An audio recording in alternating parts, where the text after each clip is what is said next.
why do I have to cover? It's not a choice, so you don't have a choice, you have to cover. But if you don't cover and you are practicing good Muslim, that does not mean you'll go to hell. But you have to cover.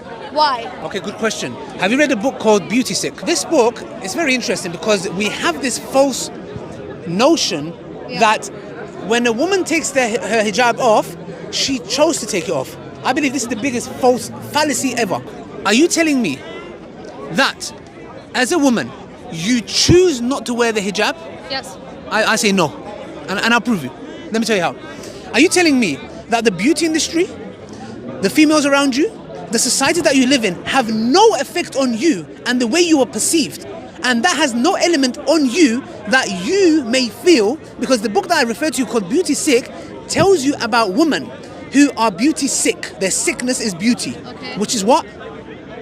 When someone comes to me and says, I choose to wear the hijab, I'm like, please don't lie. You wear the hijab because Allah told you to. And now somebody comes and says, well, that's Islam is oppressive. And I say, well, no, hold on a second. Because the very women who wear mini skirts, who go get their breasts done, their backside done, their hips done, their nose done. Can you imagine? They smash their nose. Are you telling me these people go and say, I choose to? No, you don't choose to. You do it because the beauty industry, the standards that the society have put a bar on, you are trying to reach those at the cost that you can even lose your life. Then your argument is actually null and void, because the same way that a woman will choose or has no choice to wear hijab, but also does these things to herself, and it's like, oh, that's not her choice. Yes. Then where do you meet in the middle? Good. And where is the choice? This is where you meet in the middle. The point is this: nobody has a choice. Listen carefully. You have free will. You have a choice in what sense? Which one to follow? Both of them don't have no choice. The one who goes and gets a nose done and has makeup and can't leave the house without makeup, being in front of the window for 2 hours, etc. Okay, and the woman who wears the hijab, they are both told to do so. One is told to do so by the God, one who and created one is told by her. society? Thank you. Now, 1 second. This is where it's crucial. Okay. Which one is deserving of being listened to? The one who created you or society? If that is your argument, then of course it's your creator that has obedience over society. So what have we learned here, sister, today? Both individuals have no choice. They are both told to do something. Okay. One is from the creator, one is from the creation. This is where I accepted Islam, because I said, hold on a second. And I'll give you this personal story. I used to have a jumper like this. It was a black one. I thought I looked really handsome in it. No, I genuinely thought I look very good in this jumper. I mean, I think I look very good. Maybe some people might differ. And I used to hate the jumper. It used to make me itch. When I used to be in the club, I used to itch, but I just hated it. But I was like, no, I look good. Yeah? I said to myself, you know what? I'm the biggest slave. This is my master. This jumper is my master. It's like girls who walk into clubs with this much heels and they have to take you off in winter and it's freezing cold. Have you ever stood on pavement? And the thing is, I'm like, that is your slave. And just as me, when I was getting a jumper or driving a certain car or going to the gym, I'm not saying you can go to the gym for health reasons. So you're basically saying you'd rather be a slave to the one who created me, bigger than me, than exactly. to the society that you know why? You know why, sister? Because the creation is never going to be happy with me. When I die, they're going to backbite me. They're going to talk bad of me. The creator is the one that's going to be with me. He's the one who created me. He deserves my worship. Why would I go and try to please a group of people that are never going to be happy with me? And the one who created me deserves it. And guess what? Once I became a slave to him is when I found my true freedom.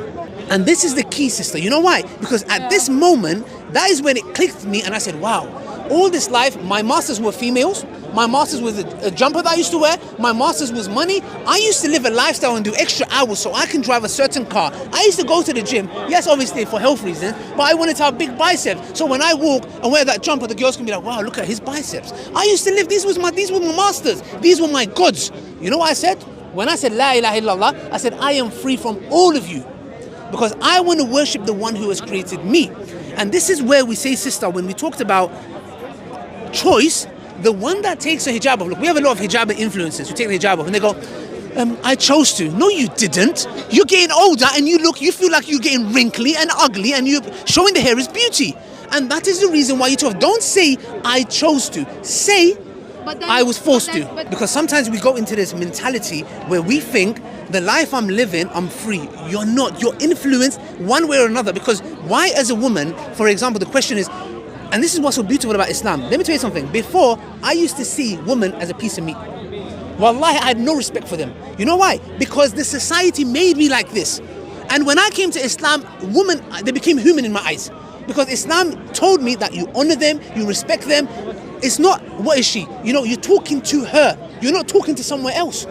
The point is this, that women are sexualized. So it's our fault, and we have no choice in the matter of, oh, we have to protect ourselves because men can't control themselves. No, I never said that. Oh my I God, never and said women that. are sexualized. I never said that. I never said that. Did I say that? You No. said women are sexualized. No. Why are we sexualized? Because the brain of men can't separate it from it like what does Allah say in the Quran? You know what Allah says in the Quran? Allah says in the Quran, tell the believing men to lower their gaze. Yeah, they should. 1 second. Allah doesn't say women cover up because men can't control themselves. So if men shouldn't be gazing and sexualizing Yes, and making yes, all of this, yes. then why do I Yes, have yeah. no choice Yeah. but to also cover up No. to protect myself? No.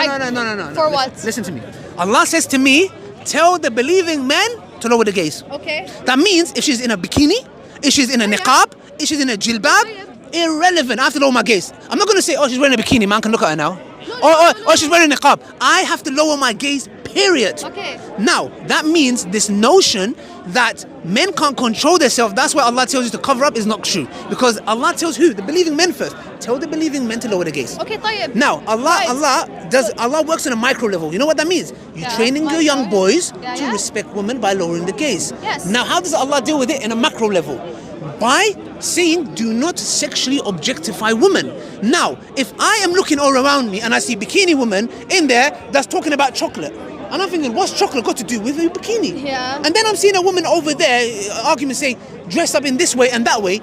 The society is sexually objectifying women. Look, I was watching a documentary yesterday. Yeah? It was talking about in the 1970s, Times Square in New York, there was a man who killed 80 prostitutes. And these women they were not human.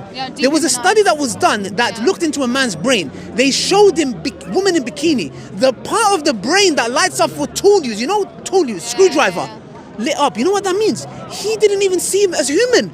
The part of the brain was like, this is an object. How does a human being, and a lot of serial killers, you know how they had something in common? They all used to watch pornography. The point is this, men are created visually. If you sexually objectify women to such a level, men lose respect. This doesn't mean that a person has a right to go and abuse or rape or whatever just because a woman is dressed up in a certain way. There are women who are dressed up in hijab and niqab that get raped. The point is this, sister, everyone has a role to play. My role is I lower my gaze, but I would not also like you to, this woman, to be in my face or dressed up in a certain way where I'm like, well, I would not like to see that. The point is this, Islam deals with giving the responsibility to both. Allah is telling you, this is the best way to live your life. And I'm telling you, sister, there's a lot of things I had to give up when I came to Islam. A lot of things I did not want to let go of. But let me tell you something. Letting go of them, it made me who I am today. Islam is the solution.